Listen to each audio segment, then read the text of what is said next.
آج ہم ایک نیو ویڈیو کے ساتھ آپ کی خدمت میں حاضر ہوئے ہیں۔ اگر آپ کو ہماری ویڈیو پسند آئے تو پلیز لائک اور شیئر ضرور کیجیے گا۔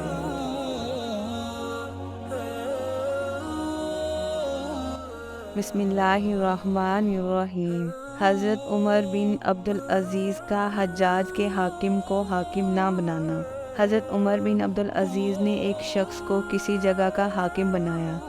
کسی شخص نے عرض کیا کہ یہ صاحب حجاج بن یوسف کے زمانہ میں اس کی طرف سے بھی حاکم رہ چکے ہیں۔ عمر بن عبدالعزیز نے ان حاکم کو معزول کر دیا۔ انہوں نے عرض کیا کہ میں نے تو حجاج بن یوسف کے یہاں تھوڑے ہی زمانہ کام کیا۔ عمر بن عبدالعزیز نے فرمایا کہ برا ہونے کے لیے اتنا ہی کافی ہے کہ تو اس کے ساتھ ایک دن یا اس سے بھی کم رہا۔ مطلب یہ ہے کہ پاس رہنے کا اثر ضرور پڑتا ہے۔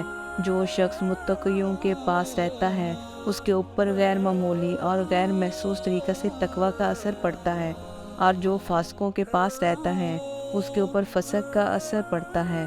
اس وجہ سے بری صحبت سے روکا جاتا ہے۔ آدمی تو درکنار جانوروں تک کے اثرات پاس رہنے سے آتے ہیں۔ حضور صلی اللہ علیہ وسلم کا ارشاد ہے کہ فخر اور بڑائی اونٹ اور گھوڑے والوں میں ہوتی ہے اور مسکنت بکری والوں میں۔ حضور صلی اللہ علیہ وسلم کا ارشاد ہے کہ صالح آدمی کے پاس بیٹھنے والوں کی مثال اس شخص کی سی ہے جو مشک والے کے پاس بیٹھا ہے۔ اگر مشک نہ بھی ملے تب بھی اس کی خوشبو سے دماغ کو فرحت ہوگی، اور برے ساتھی کی مثال آگ کی بھٹی والے کی سی ہے کہ اگر چنگاری نہ بھی پڑے تو دھواں تو کہیں گیا ہی نہیں۔